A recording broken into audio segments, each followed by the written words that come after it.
You have been carrying the same decision for weeks. Take the job or stay. End it or try one more time. You have made the spreadsheet and run the outcomes at 2 in the morning, and you still have not moved, because every road out of this costs you something you cannot bear to lose. That is where the Bhagavad Gita opens, with a man frozen in exactly that place. And its answer is not the one you are hoping for. It never argues from the consequences. It never tries to show him that one road will turn out better than the other. And it never lets the answer depend on how things turn out at all. Instead, it hands him something that sounds, at first, like a trick. Act, and let go of the outcome completely. The man is a warrior called Arjuna, and the scene is a battlefield at dawn. 2 armies are drawn up and waiting. He rides out between them, looks across at the men he is supposed to fight, his cousins, his teachers, the friends he grew up with, and his body simply quits on him. His hands shake. His famous bow slides out of his grip. He sits down in the chariot and says he will not do it. That is the oldest recorded case of decision paralysis we have, and notice what is actually wrong with him. It is not that he lacks information, he can see the entire field. It is not that he lacks courage, he has fought all his life. He is frozen for the same reason you are frozen at 2 in the morning. He has run every ending, and every single one of them is unbearable. Over the next 20 minutes, I want to give you the one idea this text offers in return. Not a way to solve the dilemma, but a way to dissolve the freeze. It is the same move the Roman Stoics would become famous for centuries later, arriving here from the other side of the world and arriving first. So where does this come from? The Bhagavad Gita is not a standalone book. It is roughly 700 verses lifted out of the middle of the Mahabharata, one of the longest poems ever composed in any language, traditionally attributed to the sage Vyasa. Scholars place its core somewhere between the 5th and the 2nd centuries before the Common Era, which makes it older than the Roman Empire, and some 4 centuries older than the Stoic teachers everybody quotes on the internet today. The setting is a plain called Kurukshetra, where 2 branches of one family have brought their armies to settle an inheritance in blood. And then, extraordinarily, everything stops for a conversation. The English we will use throughout is the 1885 verse translation by Sir Edwin Arnold called The Song Celestial, long out of copyright and still the most quotable English the poem has ever had. So why did a battlefield dialogue survive 20 centuries and cross every border it met? Because underneath the chariots, it is a working manual for people who have to act without certainty, which is all of us every day. Thoreau kept it beside him at Walden. Emerson called it the first of books. Gandhi treated it as a practical handbook and said he turned to it whenever he could not see his way forward. We are going to read it exactly the way this channel read the Tao Te Ching and the Analects, as a philosophy of action, a set of working instructions for a mind that has seized up. Not a doctrine to accept, a tool to pick up and use. Here is the whole thing in one sentence. The Gita says your paralysis is not caused by the difficulty of the choice, it is caused by your grip on the result. And a life becomes workable the moment you take total responsibility for your action and none at all for its outcome. Sit with how strange that sounds. Everything in your training says the opposite, that you are judged by results, that a good decision is one that turns out well, that if you think hard enough and long enough, you can secure the ending in advance. The Gita says you cannot, ever, and that the attempt is precisely the thing that freezes you. The outcome was never yours to hold. What is yours is the deed, and the deed turns out to be enough to be going on with. We will walk it in 5 beats. First, the freeze itself. What actually happens to a person standing in front of an unbearable choice, and why this text takes it seriously instead of scolding it.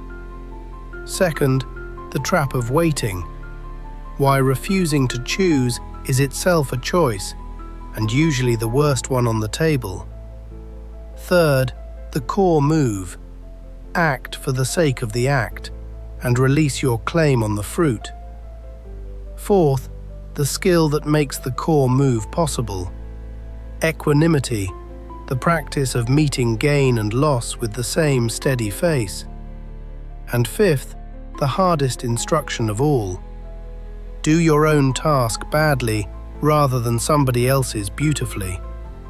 5 beats, 1 frozen man, and the oldest known answer to the question you are still carrying around. First beat, the freeze. Watch how precisely this ancient poem describes something you have felt in a meeting room or a parked car. Arjuna does not begin with a speech about ethics. His body goes first. My members fail, my tongue dries in my mouth. A shudder thrills my body, and my hair bristles with horror. From my weak hand slips Gandiv, the goodly bow. Then he argues, brilliantly, at length, and entirely in circles. If we win, he says, we lose the very people we won it for. If we lose, what was any of it for? Every branch of the tree ends somewhere he cannot accept.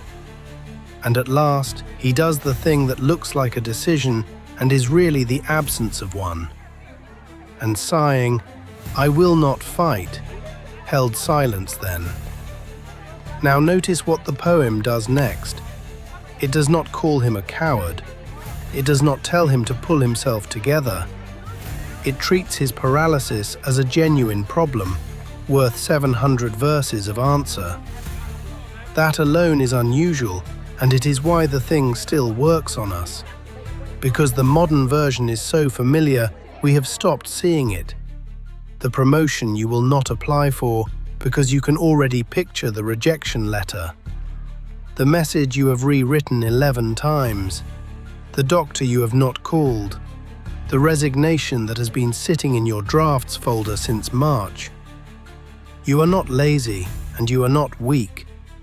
You are doing exactly what Arjuna did, simulating every ending, finding each one unbearable, and then calling the stillness that results a decision. The line to carry. Paralysis is not caused by too little thinking. It is caused by too much of it aimed at the one thing you do not control. Second beat. The trap of waiting. Arjuna's plan, such as it is to do nothing at all. He will lay down the bow, walk off the field, and keep his hands clean. And the reply he gets is the most bracing thing in the whole text. Doing nothing is not neutral. The armies are still there. The family is still at war. The situation will move on without him, and it will produce consequences he authored by his absence. There is no seat outside the field. Do thine allotted task. Work is more excellent than idleness. The body's life proceeds not, lacking work. Read that as flatly as it is meant. You are already acting. You act every hour you do not send the message. You act every month you stay in the job you have already left in your head.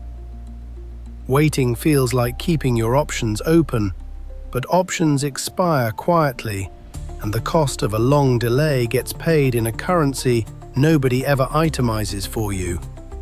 Years, energy, the version of you that would have existed. And notice that the modern research agrees with the ancient poem. Across a lifetime, people are consistently more troubled by the things they did not do than by the things they did and got wrong. The clean hands fantasy is exactly that, a fantasy. There is no available move that keeps you out of the story. The line to carry, refusing to act, is an action, and it is the only one whose terms you never get to set. Third beat, the core move. Everything so far has been diagnosis. Here is the line the whole book turns on. Let right deeds be thy motive, not the fruit which comes from them. Read it slowly, because it is not telling you to stop caring. It is telling you where your caring belongs. You own the action. You do not own the result. The result is made of 1,000 things that are not you. Timing, other people, luck, the weather of the world. And here is the mechanism, the part that makes this practical, rather than merely pretty. When your motive is the fruit, every decision quietly becomes a prediction, and a prediction about a world you do not control is precisely the kind of problem a mind cannot finish. That is the loop Arjuna is stuck inside. Cut the motive loose from the fruit, and the loop has nothing left to run on. The question shrinks from the impossible one, which choice guarantees the ending I want, down to one you can actually answer. Which action, right now, is the right one to take? And you have felt this difference. Think of the last time you finally did the hard, obviously correct thing without any idea how it would land. The honest conversation, the apology, the resignation, and remember the peculiar lightness afterwards before you knew a single outcome. That lightness is the entire teaching. It is not indifference, and it is not detachment from people. It is the relief of putting down a weight that was never yours to carry. The line to carry, do the deed, and let the harvest belong to the world. Fourth beat, equanimity and how it is built. If releasing the outcome sounds like a personality trait you either have or you do not, the Gita disagrees flatly. It treats it as a skill, and it names it. And live in action, labor, make thine acts thy piety, casting all self aside, contemning gain and merit. Equable in good or evil, equability is yog, is piety. Strip away the old spelling, and the instruction is startlingly concrete. Work, put yourself fully into the work, and meet the two impostors, the win and the loss, with the same steady face. Equanimity is not numbness. A numb person feels nothing. An equable person feels everything and is simply not knocked off the task by it. And this is the exact hinge the Stoics would later build an entire system on, 4 centuries afterwards and 4,000 miles west. Epictetus, a former slave who became a teacher in the Roman world, opened his handbook by dividing the world into what is up to us and what is not, and told his students to spend their lives on the first column and let the second go. Same instrument, different continent, and the Gita got there first. 2 civilizations that never spoke found the same lever, which is usually a good sign that the lever is real. Better still, you can train it on small things. The message you send without refreshing for a reply, the work you publish and do not check the numbers on, the kindness you do not audit for gratitude. Each repetition loosens the grip a little further. The line to carry, equanimity is not a temperament you were born with, it is a muscle you build one released outcome at a time. Fifth beat, your own task. There is one more instruction, and it is the one people resist hardest. Finally, this is better, that one do his own task as he may, even though he fail, than take tasks not his own, though they seem good. Arjuna's escape plan, remember, was to become somebody else, to trade the difficult life standing in front of him for a simpler one that belonged to another man. And the answer is no. Not because the other life is bad, but because a borrowed task can never be done wholeheartedly, and half-hearted work is its own slow ruin. Understand what this is and is not. It is not a warning against changing direction. People change direction all the time, and the poem knows it. It is a warning against one specific fantasy, the belief that your paralysis is really a signal that you were meant for someone else's life entirely. The version of you who moved abroad, the one who never took on the responsibilities, the one who got the other career. That fantasy is comfortable precisely because it can never be tested, and it will quietly eat a decade if you let it. Meanwhile, the actual task, the one with your name on it, sits there imperfect and unglamorous and completely available. The poem is blunt about the trade. You will do your own work worse than you imagine, and it will still be worth more than a flawless performance of a life that is not yours. The line to carry, the task with your name on it, done imperfectly, beats a borrowed one done beautifully. So what does all of it add up to? Pull the 5 beats together and you get one continuous idea. And it is not a doctrine, it is a piece of engineering for the will. A man stands in front of a choice where every outcome is unbearable, and his body stops. The first thing the poem tells him is that his stillness is not neutrality. The world is moving whether or not he moves, and idleness is simply action with the authorship hidden. The second thing it tells him is where his ownership actually ends, at the deed. The fruit was never in his hands, and reaching for it is exactly what jammed the machine. The third thing is that the letting go is trainable, that equanimity is a practice rather than a gift. And the fourth is that the work to practice it on is the one already in front of him, not a better one imagined somewhere else. Put it together and you have a philosophy of action rather than a philosophy of certainty. It does not promise you that things will turn out well. It refuses to promise you that. It offers you something more useful instead, that you can move cleanly and wholly without knowing.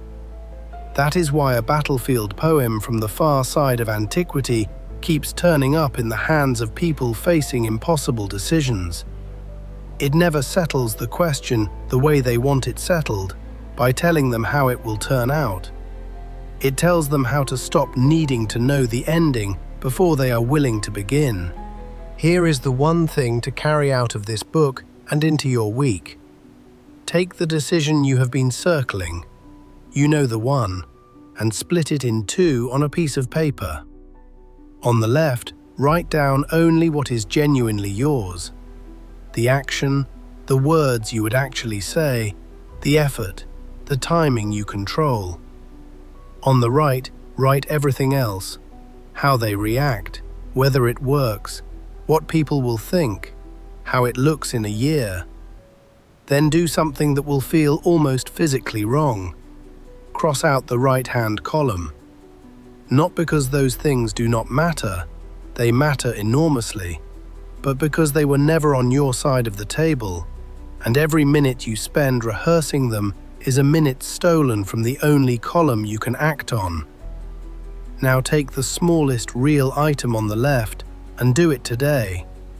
Send the message, book the appointment, say the sentence out loud to the person it belongs to. Do it before you feel ready, because readiness is a feeling about outcomes, and you have just given the outcomes away.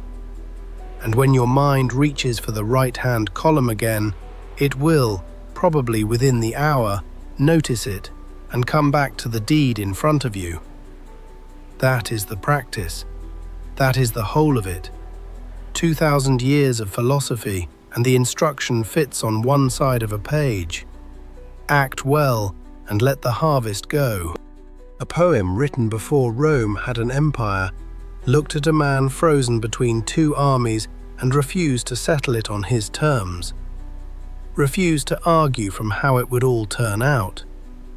Instead, it handed him something better, a way to move at all. Own the deed, release the fruit, meet gain and loss with the same face, and do the work that has your name on it, rather than the borrowed life that always looks easier from here. That is not resignation, and it is not indifference. It is the only kind of freedom available to a creature who has to act inside a world it does not control. If this walk through the Bhagavad Gita gave you something worth keeping, subscribe. A new classic every week, faithfully, in about 20 minutes. Next time, we go from a battlefield outside of time to time itself, with H.G. Wells and the Time Machine, a short, cold, astonishing book that carries you 800,000 years into the future to see what becomes of us, and asks whether comfort or struggle is the thing that actually makes a human being. And tell me in the comments, what is the one decision you have been circling, and what is the single action inside it that is genuinely yours? Name the deed, not the outcome. I read every reply.